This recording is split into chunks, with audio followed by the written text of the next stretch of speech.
Hello everybody and welcome to the Aviation Show, and I've got a special guest with me today. We've got Collum, who's the Chief Conservator here at the Aerospace Museum, and if we just look over our shoulder, there's Flak Bait, and we're going to be talking quite a bit about that. And as we have said, Ellie's not well, so we're doing selfie cam today instead of normal cam. But Malcolm, thank you so much for taking the time to have a chat with us. Our starting question before we head down to the lab really is, how did you get into this game? What was your journey to Aerospace? Well, I'm trained as an art conservator. All right. And it wasn't until I was in grad school that the director of the program knew that I was interested in mechanical things. I had a couple of British sports cars. And, which ones? It's 67 MG BGT Nice. and a 1960 Triumph TR3. Which I still have both those cars. TR3 is fantastic. And so, and he pulled me aside and said, you know, there are very few art conservators that specialize in historic technology. And there's a lot of museums out there that have that, you know, specialized type of collection, and they need conservators advocating for preserving historic mechanical devices. So I thought, well, it's kind of a risk. This is a very niche kind of aspect of the conservation profession. But I took the chances, and I did my third year fellowship at the National Museum of Science and Industry in London. Okay. Fabulous collection, one of my favorite museums in the world. History of science and technology, going way back to the Roman periods. and then I thought, well, maybe I'm over specializing, so I did a fellowship at the Philadelphia Museum of Art. But there I was able to work on some amazing clocks. Also got a wide variety of different... So still mechanical. Mechanical, metals, things like that. And then I got a job at the Henry Ford Museum in Dearborn, Michigan. So I worked there for 12 years and dealing with their historic clocks, automobiles. They have a great aircraft collection. It's all pre-war. And then I got this job here. So I've been here for about 17 years, loving it. And you've got so many great toys. Just having a look around earlier, it's an exceptional place, and downtown as well too. But I suppose the chief question to ask of a conservator is, what do we mean by conserving versus, say, restoring? Because the aircraft out there are in fantastic condition, but in the case of, I'm going to see if I can get a Flak Bait down there, you're doing different things to that, and with the Sikorsky as well. So how does conserving apply versus saying restoring? Because we hear a lot about restoring aircraft, but what you're doing is quite different. Yeah, and that's, so we do take a different philosophical approach, especially when it comes to sort of mass-produced objects, historical objects. The Henry Ford Museum was actually very good about laying out a sort of philosophical approach. Things you can buy at a local antique shop are not as valuable as something that was owned by Henry Ford himself.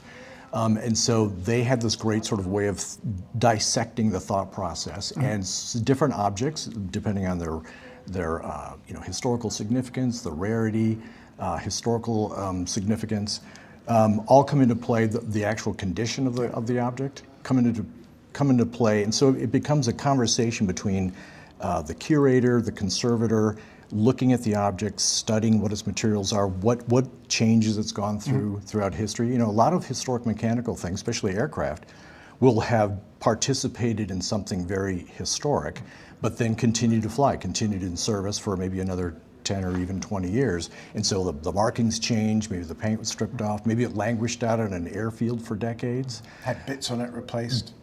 Souvenir hunters. I mean, Enola Gay is a great example of that.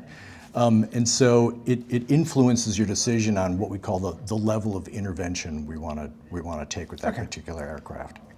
And I guess when that conversation comes up, it's, do you start at end state, or do you say, right, well, this is the condition it's in at the moment, and does that then decide what the end state will be? Yeah, I mean the condition at the moment, and then that's really what the conservators do. In assisting the restoration specialists and the curators, is doing the material analysis. You know, is there original paint on here? If so, are any original markings there? Really, doing a thorough examination, deciphering, what level of corrosion, are there structural integrity concerns, things like that, and all of that kind of goes into the decision-making matrix. And then from there, we all kind of come to an agreement about this is the appropriate methodology or level of treatment we're going to take with this. Are we going to take it back to, original condition of that historic moment, or is there a sort of more rational middle ground there where we're saving some markings or we're documenting things before things get covered up or obliterated? That must be a fascinating process to work through, because you must, as you start going through it again, find hurdles and things that you didn't realize were there. And I guess with an aircraft such as that one, there's quite a bit going. Let me switch this around so we can stick it out the window.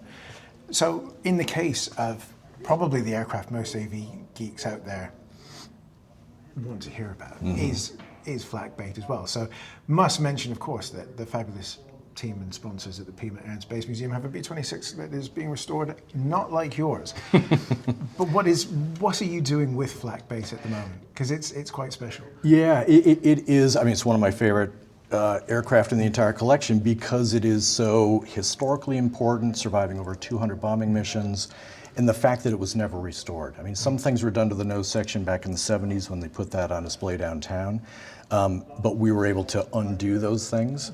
But the fact that it has traces of the original Normandy invasion stripe on the undersides of the wings, as far as we know, those are the only surviving invasion stripes on any aircraft. So that alone is amazing. You can see the evolution of the insignia through 1943, where they just went out and we're going to change the red border to a blue border, and you can see where somebody went out with a hand brush and did a very crudely overpainted area. So it's all of those little details that really speak to its history and gives a sense of personality. It talks to the ground crew. I mean, it takes you back in time. And it's rare to have an aircraft that is so well preserved, so historic, and it's a treat to work on. And so we've been stumbling over ourselves to come up with clever and innovative ways to preserve the paint, the original control surface fabric, the interior fabric linings, I mean, you name it, every single thing. So we're basically borrowing, and this is where my role as an art conservator comes from, is that I have background in paintings conservation, dealing with fine art and decorative art, and we're basically borrowing those established methodologies and techniques and materials. Everything's reversible, and applying those in innovative ways to this World War II bomber. And as we can see, that takes time.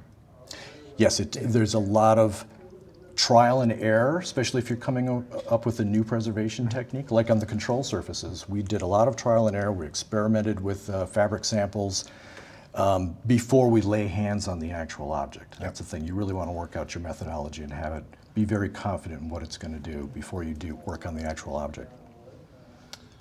Okay, that is amazing. I'm thrilled to see it. I'm just trying to think, would that have been downtown in the late 80s? That Flak Bait. What's that? When did it come across? Yeah, the nose section was on display in the World War II gallery. Because I have this vague memory of seeing it there. Yeah. But then again, it could have just been many a book that I've looked at pictures of it. Well, if you look on the other side where all the bombing marks are, you can also see some wear patterns where visitors wanted to literally reach over the barrier and lay hands on the paint. So they actually wore off the paint. So that's another thing that we need to repair as well. Oh, that probably was me. I'm sorry. But another interesting thing too is that, our philosophy about preserving historic objects, whether they're mass-produced or military objects or not, has evolved. I think back in the 70s, the notion was we need to clean up the nose section and make it look quote unquote exhibitable. Mm-hmm. And so they actually went through and see all the wear marks on the top surfaces. That's where the ground crew went up there and serviced the airplane, and those are historic marks. In the 70s, they thought that was disfiguring and it looked tattered, so they painted over everything. And so we came in using paint conservation techniques and found the solubility parameters of that 1970s paint, and were able to selectively remove that with solvents and not affect the original 1943 paint layer on the airplane. So that was a great technical achievement. Usually that's very hard to do with things that are of very similar chemical composition, but so we've taken it back. So like I said, the philosophy and approach to how we restore or treat artifacts in the 70s has significantly evolved. We're much more preservation focused and trying to celebrate all of those all the sort of patina, the wear and tear that really speaks to its use. Which, you know, I guess for me growing up, it was either seeing wrecks or pristinely restored aircraft. There was nothing in between. And I think what is fascinating, especially with Flak Bait as well, I was chatting to Lauren about it last year, trying to get her to come on the show, and we've got you instead. But it was exactly that when the sort of ship of Theseus element comes in, the constant layers, the changes, how do you then peel that back? And to know that you're going down to chemical analysis to be able to make sure that you don't go too far. Right. That's brilliant, and it's going to be amazing to see. It's that added bit of finesse that we really do perfectly here at the Air and Space Museum. And I always like to cite, it's the sort of philosophical mindset change. When the Kino brothers, you ever heard of them? They used to do the antiques, road show, and somebody would bring out a Chippendale Highboy, and they just stripped it and put on a new varnish on it, and they would crush them by telling them, you just cut the value of this thing in half. You just lost $250,000 of value by doing that. And it really got people thinking, once, money does talk, once people start realizing, it's something that's 250 years old, it's entitled to look 250 years old, It should look well cared for, but if you have something that's truly unique and well preserved, it's okay to look like that. And so I think that sort of philosophy is migrated throughout all history collections. It's even gone into historic vehicles and cars. You're seeing preservation class at all the concours shows, which is great. Historic things pulled out of garages, barns. It's like, oh, this is amazing, and people are keeping it that way because it has more character. I like to say that restoring stuff is easy. It's easy to strip paint and repaint things, but preserving something that's really special, that's the big challenge. Fantastic. Well, shall we head down to the lab and see what you do? So, Malcolm, this is where the magic happens, and we're in the lab, and you were just describing to me sort of the process that you would go through with some of these objects. And if we come around here, there's a big This ball is a flow. flotation sphere from the Apollo command modules. So. Most people don't notice, but when the command modules splash down in the ocean, they go to Mickey Mouse ears on the top. Exactly, yeah, and that's to prevent the capsule from capsizing. All the weight is in the heat shield, and so it naturally wants to sit on the heat shield. But sometimes, if it comes in at an angle, it could tumble it over, and it makes it impossible to retrieve the astronauts if the capsule's upside down. So these things were you usually have 3 of these mounted on the top. And originally they would have been just white, and so you can see this degraded urethane coating they put on there to make it waterproof has turned brown. And unfortunately, when these things were packed away back in the 70s, they were folded up and crammed into small enclosures. So that's part of one of our projects, is finding a way to still store these things, but in their original intended shape. And so we've done digital scans of these things, and one of our exhibits specialists has come up with this very clever way of providing this internal, very archival support system. So it doesn't look fully inflated, but it is in a full sphere shape. And so this is the plan going forward for how these spheres will be either put on display or kept in storage. And I guess when you're unpacking and we'll say inflating them with styrofoam, those folds are going to be the weak points now. Right. With the material. Yeah, but it looks weak, but actually the fabric is very still intact. So it looks worse than it actually is. That's just that badly discolored, very thin waterproof coating that's on there. It's also used as the adhesive between the different sections. So it looks like a gigantic soccer ball with these octagonal shapes. And this is, excess adhesive wicked out from the seams. Yes, they dabbed that stuff on, didn't they? Yeah. It's something you don't want to have deflating while your capsule's upside down. So this is just one of these things where we help out our collections processing folks with dealing with things that are in storage. And that was one of the things I was going to ask, because the great AV geek sort of thing is, you've got the Houghton 229 downstairs, famously sat in a shipping container for many, many years. Yep. I guess with a collection this big, it's impossible to have everything out, and it's impossible to have everything being looked after.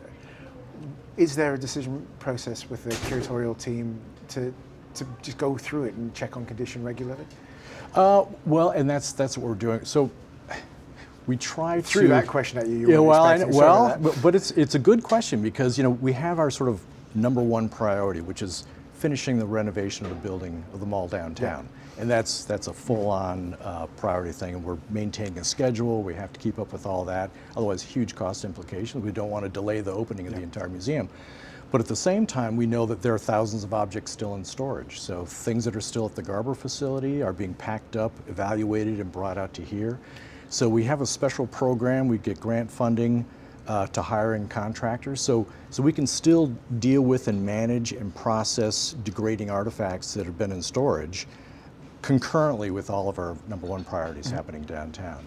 And so with volunteer help, grant funding, we're basically looking after all the kids at the same time while still focusing on the number one project downtown. But yeah, that's our objective, is to really have a holistic approach to preserving the entire collection. Yeah, because it's one of those elements that I like to discuss, because it's, for us on the outside, it's very easy to go, oh, why isn't that over there? Why is that moved? Or it's outside now. Yeah. Space, time, money. Yep. And yeah, and all of it is very limited. I mean, I guess that's the best thing about my profession, is that we love everything that we work on. I mean, we would love to have an army of people working on all of these things concurrently. The Horton 229, I mean, that's what a fascinating airplane, just, amazing story. And it has serious preservation challenges. A lot of people ask, well, when are you going to restore that thing and make it look new again? It's like, it's the sole surviving, one-of-a-kind piece of technology. We've got to take a very methodical approach with it, and preserving all that original plywood is the number one challenge. Because that's always something that I love to drop on people when they say, oh, it's just sitting there, it looks all rusty. Well, it's plywood. It's not rusty. Yeah. It's not being rained on anymore. But and that's another problem with after World War II, and the Garber facility. The whole foundation of the Garber facility. A lot of the stuff wouldn't even be here if Paul Garber hadn't saved these things. And unfortunately, didn't have enough storage buildings available to put the things indoors. So we're dealing with, decades of unfortunate neglect, but it's because we just didn't have the resources to properly store these things. And there was just a deluge of material. Same thing happened in the 70s after the space program, the Apollo program. NASA sent us truckloads of things, tens of thousands of artifacts related to the space age. So it takes a lot of time just to sort through things and figure out what it is, and at least give it basic stabilizing environmental conditions. Yeah, you did say the magic words to me when we were walking down the hall, saying, oh, that's the spacesuit room down there. It was just like, can I sneak past? But because those sorts of things fascinate me. And I love seeing Ed White's helmet in the Gemini one, because Adam Saunders, who's been doing the restoration of the photographs, he's got that fantastic image of Ed White on Gemini 4, I think it is. Okay. Sort of with the light just coming into flight. He's a hero, and yeah. No, there's a lot of space photography. Some shots of Neil Armstrong that are just like, I need to get that blown up and hang it in my office. It's just like national hero. He just has this look of sincerity but confidence. Things that at the time it was just sort of documentation photography, but these are artistic. They're inspiring. Cool. The Pima Air and Space Museum in Tucson, Arizona is home to one of the largest non-government funded aviation and space museums in the world. Featuring nearly 400 aircraft, the museum is home to an incredible collection, like NASA's NB-52 X-15 dropship and 747 SP Sophia Airborne Observatory, to a wealth of rare military types from air forces all around the world, to the first production 777. Whether you're a military or civilian aviation geek, there will be an incredible aircraft around every corner of this epic 80-acre site for you to explore. As the Aviation Show's partnership with the Pima Air and Space Museum enters its third year, we're delighted to say that Pima is truly a top of your bucket list museum to visit. And it keeps getting better, as this year the Tucson Military Vehicle Museum will be opening right next door. To find out more about the incredible collection and the fantastic events coming up at the Pima Air and Space Museum, and of course the Tucson Military Vehicle Museum, head over to www.pimaair.org to plan your trip to one of the world's great aviation collections, and one that now includes tanks next door, if that's your sort of thing. Is there anything else we could have a little look Yeah, at? well, let's head down here.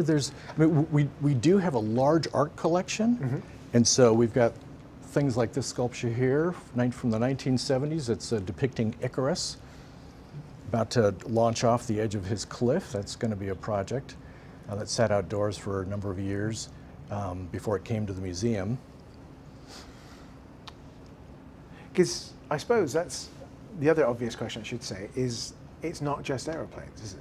Oh yeah. As we've literally walked down into the art section. It's anything and everything related to aerospace. So people's personal collections, personal ephemera, things from executives' offices, artwork of all types. We have thousands of works of art in the collection. Most people don't realize how big our art collection is. Down here, this is the sort of documentation corner of the lab. We do our photography here. I mean, every object that comes in the collection, whether it's being processed for eventual display downtown or out here at Hazy, or whether it's coming into the collection as a brand new artifact, it's just been acquired, it basically gets its medical evaluation. So we document its current condition when it comes in.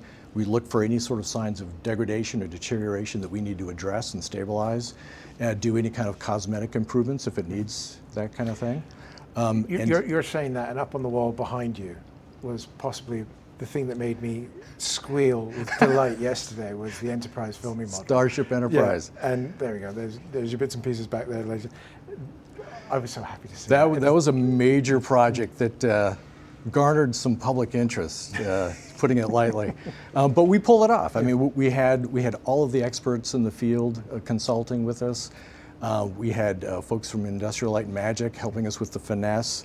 So it was this perfect kind of dream team that just worked out exactly. And we knew that, if we screw this up, we're going to hear about it for decades. So we actually pulled it off. It's really, everybody's very happy with how it turned out. It's structurally stable. It's on display. It lights up on the hour every hour downtown. I didn't get to see it light up. Oh, I'm yeah. going to have to go back. Yeah. No, it's amazing. The nacelles are spinning and the lights are blinking. It's pretty I'm impressive. going to drag my daughter back there tomorrow before we head down. There's a bit of an airplane. Yeah, this is part of the night fighter, the Heinkel 219. And this is that restoration is almost completely done. We just brought this up here to do some radiography. There's some bad corrosion on the underside components, so we have this the X-ray unit aimed to come down and basically see the backside. The digital X-ray plate is underneath here, and get a side view to see what kind of corrosion is happening between the skin and the rib. Because I guess with your very much later German aircraft, they're not made with particularly decent materials, are they? We're seeing that, and we noticed that maybe, I guess we don't have time to pull up the images that we just took this morning, but there's these little reinforcing strips between some of these panels. They're kind of randomly placed in here, and you can see some of these rivets here that are out in the field. Those are put in there intentionally to sort of tie into these reinforcing strips, probably because this panel was slightly distorted, and being a flap, it gets a lot of disturbed wind flowing over it, and you can't have that kind of fluttering of the sheet metal. So you've got these reinforcing strips here and there to sort of strengthen it up. Of course, the intuitive question is, well, why didn't they just use a thicker grade of aluminum skin? But this is a cheap and easy way during fabrication to strengthen these parts. So this. I mean, the interesting thing about this component is that it still has remnants of the original paint, and the 219 is a great example of something that was brought back to the States, test flown. It actually has more hours on it being test flown by the Americans than it did by the Germans. But then it languished outdoors for years, and so it got repainted by the Americans, and then a lot of that paint just eroded away just by being outdoors. The flaps are very well preserved, so we still have remnants of the original paint colors. You can see some of the American paint is still on here, but you're seeing some of that original squiggle mark, especially on the leading edge here, that is so unique. The one that drives modelers mad. Exactly. Yeah. It is the source of contention. The colors are a source of contention, and so that's why it's in the lab here. I mean, we had analysis done with the Museum Conservation Institute, analyzing pigments, and of course, different components are made at different sub-assembly facilities. So they showed up with different paint types and different codes, different squiggle patterns. And so, modelers like to have a defined understanding of what things were, but I mean, this kind of speaks to the notion of, the chaos of fabricating things during war and the fact that human beings are laying hands on it, and so you're going to get all sorts of variations, especially when there's something as erratic and undeterminate as a squiggle pattern camouflage. But, you can see the, these markings here that were done. That's 13 WIR, and then you can see that marking, somebody with the grease pencil, it's shining through some of those paint layers as well. Yeah, sort of just in there. Yeah, there's the 13, there's the W. Come around this way. The joys of small high-def screens is you're not really sure what you can see. There we go. There it is, just in there. So our challenge now is, how do we thoroughly document what's here, and what can we do to protect it? So our painter would like to find a way to protect this. We have two flap sections that are identical, and one is better preserved than the other. Unfortunately, the backside of this has some pretty severe corrosion, where rivets are popped out and everything like that. So the back panel is probably going to be removed. We'll address the corrosion. If you pick up this component, you'll see some dust on the ground. That's from the rat's nests that found their way inside. It's a great place to make a little mouse colony, is in control surfaces, because you have a tiny little hole, you're well protected, and you can... That's the fun and games of visiting Scott at Pima is, do you want to go in that? Your mind goes, snakes, rats, birds. Right. Tarantulas. Yes, that's why I go in February, because everything's asleep. Yeah, it's a little better here, but not much. Anything that sits around too long, rodents are bound to find it sooner or later.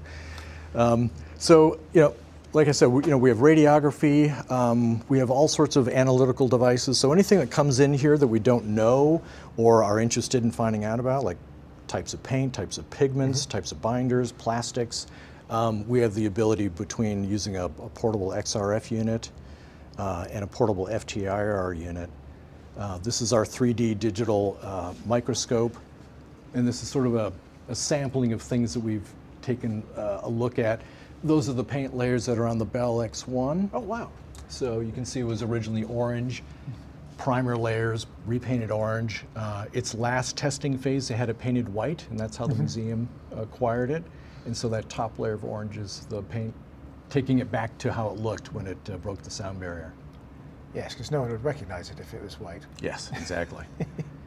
Bits of close-ups of spacesuits with some of the embedded lunar dust, regolith. Which is sandpaper, essentially, isn't it? Yes, very abrasive material.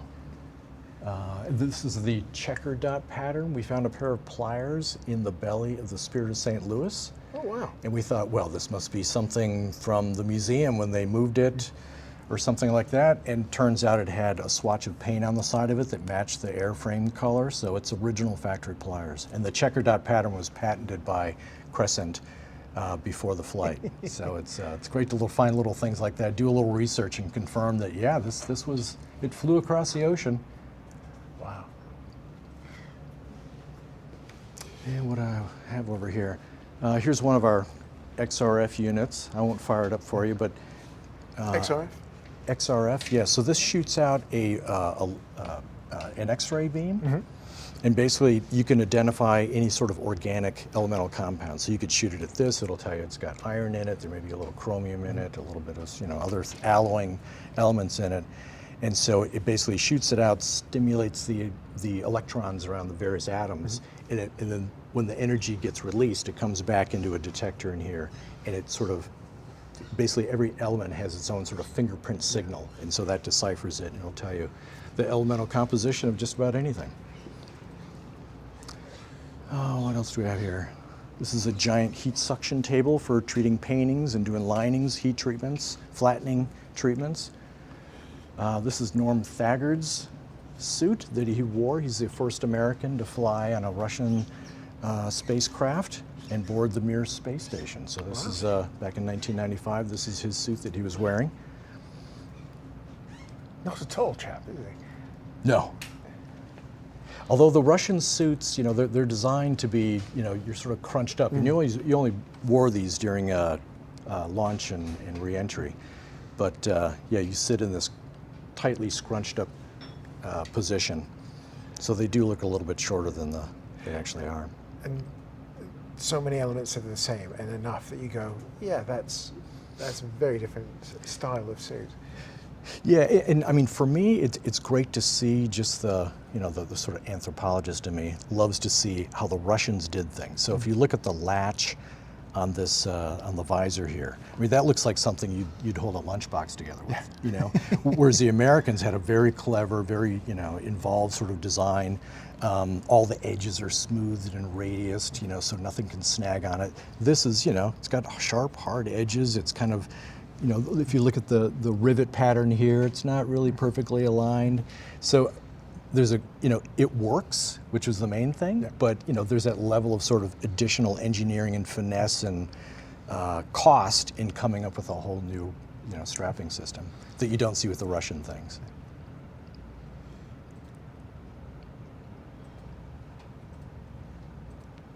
And of course, as these are synthetic materials, and as they age, things start to discolor and turn a little brown or off-white. Have you noticed with, say, the Russian synthetics, any difference in deterioration over time compared to the American suits? Are they all still pretty durable? Yeah, I think about the same comparable level of durability. Yeah, I mean, they're basically using the same kind of polymers that we had available. And so, depending on how it was stored or used, affects how these things deteriorate over time. But in general, I don't think there's any notable difference between the American materials and ours. Cool. The Russian materials and ours, sorry.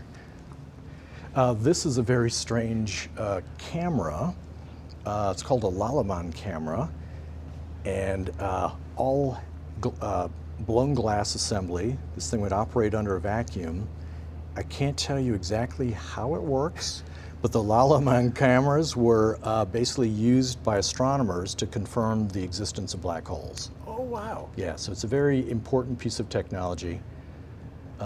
And our challenge is trying to... Looks medical, doesn't it? In a bad way. It looks mad scientist to me. and it had broken, so we've glued it back together. It's extraordinarily fragile. All of these little, all the seams and joins, that's all hand blown.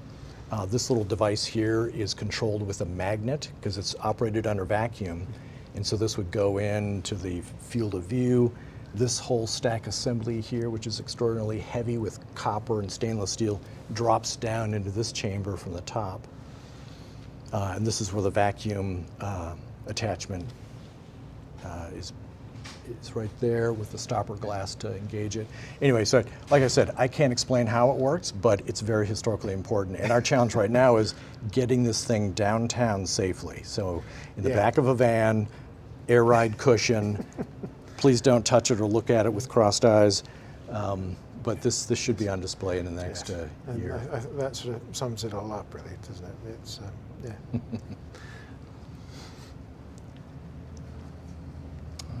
And this is a piece of fabric from the first airplane to fly from Paris to New York. Ah. Yeah, so this was given to us back in, I think, 1954, when they were recovering that airplane. You can see historic images of the handover to Paul Garber, and it looks about the same degree of tatteredness and damage to the paint as it does now, but our challenge right now is trying to get this thing flattened out and better stored. So we're going to be mending some of these tears that are here and making it more stable. That's fantastic. Doped fabric, but I mean, if you compare this to, I think the Paris to New York flight was in 1930, but the Spirit of St. Louis was 3 years earlier, and all the fabric on the Spirit of St. Louis is original to the flight, which is just incredible.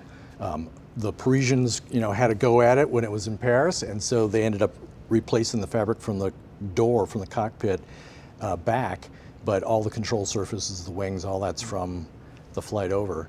It's all, it's all part of its history. But the fact that all that fabric is still on that airplane is really remarkable. And so we've been coming up with clever techniques to repair tears and damages using reversible methods, synthetic resins that will not contribute to the deterioration. Whereas in the past, the tradition would be to use more dope to patch, do a traditional repair, use dope. And it's like, well, the original dope is deteriorating. Putting more dope on it, it's just adding to the mess. And it means you can't remove that patch, dissolve that dope without affecting the original dope. So it's the new wine in old wineskins, sort of, if you're going to go biblical on you for a second. Okay. So I guess the issue with the dope is brittleness over time. And with something like the Spirit of St. Louis, in the sunlight, refracted sunlight through glass in that fantastic atrium. Yeah. Over time, you've got to be. How often would you check the aircraft when they're back up on display? Well, we have an artifact cleaning crew, and so they look at these things every day, and they alert us if they see any sort of damage or things happening, so we can address it right away. So a small tear, especially with dope fabric, will want to become a quick tear, larger tear very quickly. So we try to get on these things very fast. But I mean, I think the reason the Spirit of St. Louis fabric is still on there is because they put it on so thinly. So it's just the initial coats of dope and then the silver coat to protect the fabric from the sunlight, and then that's it. There's no color coat on top. And right, okay. So basically, the dope is badly fractured and shattered, which means that the dope is not causing the tears. And whereas, if you put on a paint layer, you get multiple coats of dope, the thick, plasticky dope layer becomes the point of destruction for the fabric. And so with Spirit of St. Louis, like I said, it's so thin that it's microfractured, which means it doesn't have the ability to tear the fabric. You've got a terrible job. I hate my job. It's, all these things, trying to hold back entropy. Yes, and I guess it's just that process of you'll have something in here for a while, and then say goodbye to it, and something equally fascinating comes through the door that your team has to jump on. It's endless. Yeah. There's so much amazing stuff. And I mean, everything. That's a great thing about the job too. Is, I mean, it's not just a matter of like something comes in and needs to be repaired or stabilized.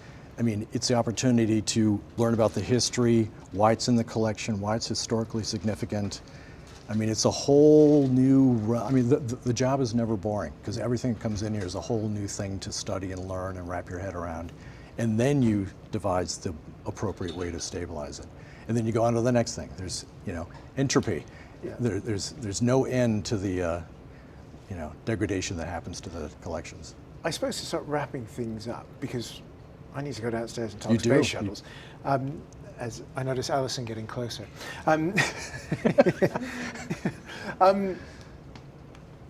What's the Holy Grail for you? What would you love to get your hands on? That I haven't already? That you haven't already. Oh dear. That's doesn't necessarily need to be in the collection. Oh. Yeah. I mean, we have, the collection here is just so amazing. I mean, I'd love to finish Flak Bait. I mean, it's due to be done in the next several years, which is great. We'd love to have that completed and on display and safe. Be great to get back to the Horton 229. Yeah, it's that's a tough one. Oh, it was the Sophie's Choice question, I suppose. It really is. But this is, I'm thinking back to my art classes and being forced to do lettering, and it was never as good as that, and that was being thrown onto the side of an airplane. Malcolm, thank you so much for taking a bit of time to chat with us. And if anyone wants to learn about the conservators here and what you guys do, is there a section on the Smithsonian website where they can go looking? The best thing to do is go to the American Institute for Conservation website, and there's a whole introduction to the field. If people have their own personal collections of historic memorabilia or family heirlooms that need attention, they can find a conservator in their region to consult on what's the best thing to do. But that's the best resource. Fantastic. We'll put some links in the bottom for here and that as well. Thank you so much for your time. Absolutely. Happy to have you. I'd like to say thanks to all of our fantastic supporters over on Patreon. If you head over to our Patreon page, you can join the fun from just £3 a month, plus a bit of VAT, get your name in these very credits, and get all the episodes ad-free and early as soon as I get the edit finished. The Aviation Show is hosted and produced by Matt Bone and is a Boney Abroad production.